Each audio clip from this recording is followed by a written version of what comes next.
Hi folks, Willard Sharp here with Willard Sharp Photography, here with another video. My last cloud cover forecast, or at least my last major one, before I head out the door tomorrow on my Eclipse journey. Right now I am still targeting Southern Illinois, down in this region here, for Monday afternoon. Be right in the middle of the path of totality to enjoy the eclipse and hopefully get some really neat photography in as well. But let's take a look at some of the latest computer model guidance that has come in today to get an idea of where the viewing is probably going to be best. And if you've seen some of my previous videos, not a whole lot of change other than some of the short-term high-resolution models are now coming in, since we are now only 54 hours out from the main event. So more data to look at, more data is good. And some of that consistency is still there, so let's dive right into it here. So the map I've got pulled up here is a compare models loop. Basically, it is looking at the cloud cover forecast at 54 hours out for 18Z on Monday, which is during when totality will be taking place down here in this region here. And as you can see, this is the GFS. We'll start here. Not a whole lot of change. It's been pretty consistent with calling for cloud cover along a good portion of the path of totality, with the exception of up here in Maine, maybe New Hampshire, Vermont. That's pretty much the, still is pretty much the guaranteed, good viewing up there. Down here across the south in Texas, going to have a lot of low, mid-level clouds down here. And reason for that, take a sounding here down in Texas, and you can look and see, and to figure out what kind of cloud cover you're going to have, you can look at skew-T data here. And Trey with Convective Chronicles actually has put out a really good video here just the other day on how to look at skew-Ts and figure out where cloud cover is going to be at for a particular spot. And what you're looking for when you're looking for clouds is your red temperature line here and your green dew point. When they're basically right button up against each other, as they are here in the lower levels, you're going to have clouds here. So you're going to have some probably a lot of low stratus type clouds down in Texas. And also up here you can see where we've met up here. You're going to have a lot of high clouds too. But Texas is not going to be great viewing because there's going to be a lot of low clouds throughout the state. Now, you've heard me talking about the threat for high-level clouds, cirrus clouds, kind of up here in this area in the Midwest. And if we take a sounding kind of where I'm going to be, which is right about there, you can see in the lower levels here, the temperature and dew point, they are far apart. So here in the low levels and the mid-levels, I'm not going to have any cloud issues to deal with, which is good. You can see up here, at least according to the GFS, the temperature and dew point lines are meeting up here at the high altitudes, 300 millibars. This is where the cirrus clouds are going to probably be an issue. I don't think they're going to be 100% cirrus clouds that day, as we can kind of see, even with the GFS, which, a lot of these clouds here are going to be cirrus, but you can see it's not completely covered there. So, I think there's going to be some pretty good breaks here. Up in New England, if we take a sounding up here in Maine, you can see you've got separation on the temperature and the moisture profile here. Nothing really close. Maybe starting to get a little bit close at the high, above 300 millibars here, but it should be generally clear, though there is a chance for some cirrus clouds there as well. So taking a look at the GFS moisture, this is, of course, day of the eclipse at 18Z. You can see, down here in the south, we got this subtropical jet, which is going to, out ahead of this, trough in the desert southwest, that's going to be ejecting out next week, bringing a chance of multiple rounds of severe thunderstorms across the southern plains into the southeast this coming week after the eclipse. But you can see we got kind of moist upper flow here at 300 millibars, and that's going to present that threat for cirrus clouds. Now, ideally, would we want it to be perfectly clear? Of course we would. But if, we have 20 to 30% coverage, which I think is going to be a pretty good average of the amount of cirrus clouds we're going to have here, at least in the Midwest, here from Missouri through Illinois and the western Indiana, probably down into northern Arkansas too. The viewing's going to be really good. So if you're just going to view, you're not going to miss a thing. You're still going to be able to get a great experience out of it. Photographers, yeah, you're going to have a little bit of cirrus clouds to deal with, but I don't think it's going to be enough to completely interfere with your shots of totality. Yeah, I mean, you might lose a little bit of detail in the corona, but you could also gain some, possibly some other interesting effects by having just a little bit of cirrus clouds mixed in there. So, yeah, I'm trying to put a little bit of a positive spin on it because, that's where I'm going to go. But, and that's what I'm hoping for there. So, so why we're having cirrus clouds, that is kind of why. Now, going back, let's look at some other models here. Let's look at the Canadian model, which looks a lot better. Nice, clear skies, all the way even from Texas, which I think this is probably underdone down here.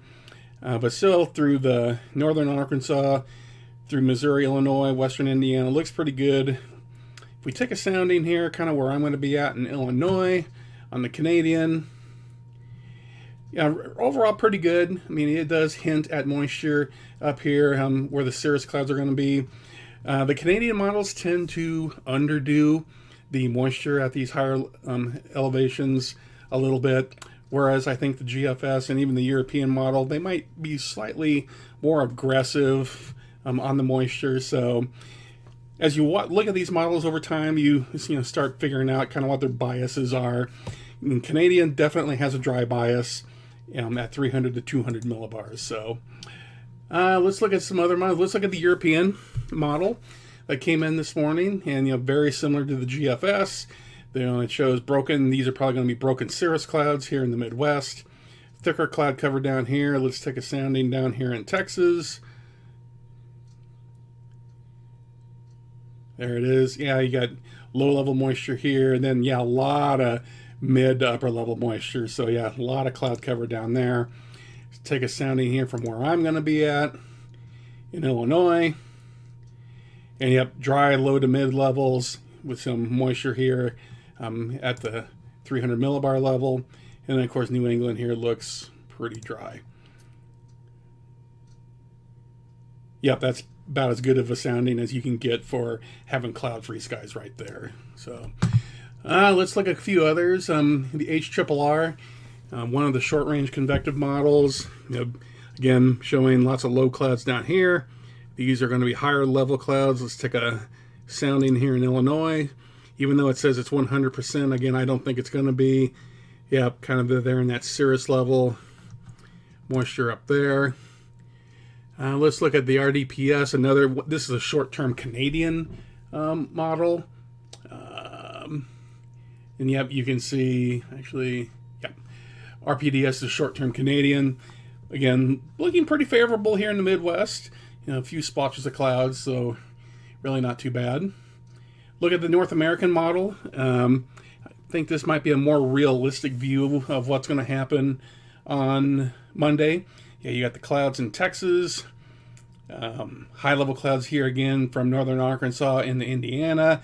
You got your departing system here where you're going to have clouds for sure in the Ohio Valley. I would even argue to say probably here in eastern Indiana is probably not a really good play. Then, of course, New England's looking really good. Here's the 3-kilometer NAM, a high-resolution NAM model. Again, pretty similar. From what we've seen, clouds in Texas, clouds in the Ohio Valley, with breaks and high-level clouds here in the Midwest, and clear skies up in New England. Let's look at the blend of models from the NWS. Again, you can see that corridor here from northern Arkansas through Missouri, Illinois, western Indiana.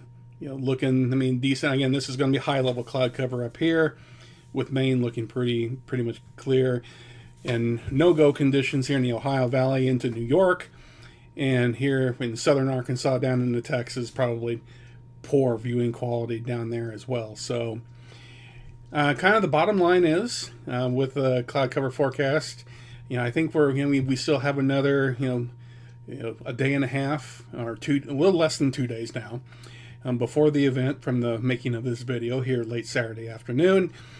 So my target of Illinois, I'm going to stick with it. I'll just deal with the high clouds there. If I think I might get some better viewing opportunities, the day of, in Indiana or maybe Missouri or even northern Arkansas, where I'm going to be staying, I can definitely make that move and adjust if I need to. But unless something really radically changes, I'm probably going to stick with my location here in south central, southwest Illinois. New England, I think Maine in particular, I think you're going to be sitting in pretty good shape for this eclipse. Just keep in mind if you're up in Maine, your length of totality is a little bit shorter than what it is down here in the Midwest or even down in Texas, which unfortunately I think you're going to miss out on this eclipse. And if you're heading to Maine, bear in mind the infrastructure with roads and such is not quite as good as what it might be in other areas, or the roads are not that the roads are bad, but they're just more sparse.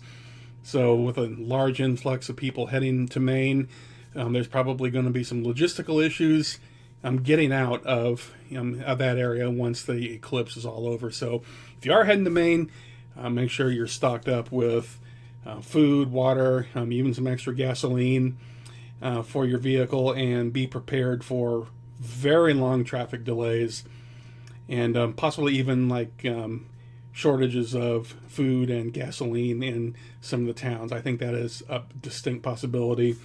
And that's also probably a possibility here in this area, because I think there's going to be a lot of people coming to the Midwest that are going to be coming from the Ohio Valley, coming westward, and coming out of the South, Texas, Arkansas, heading north. So that is my thoughts for the eclipse. Again, best viewing up in Maine. I think decent viewing here in the Midwest, though you'll have to get around some high cloud cover, but it definitely will not impact on the experience all that much.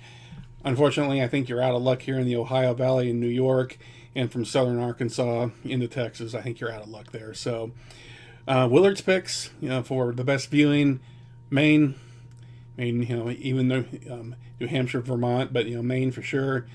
And here in for the Midwest folks, basically from northern Arkansas through southeast Missouri, southern Illinois, and especially western Indiana, I think those are probably going to be your best spots. But given you are going to have some high level clouds to deal with, but again, those will not impact on the experience of the eclipse if you're just going to view it.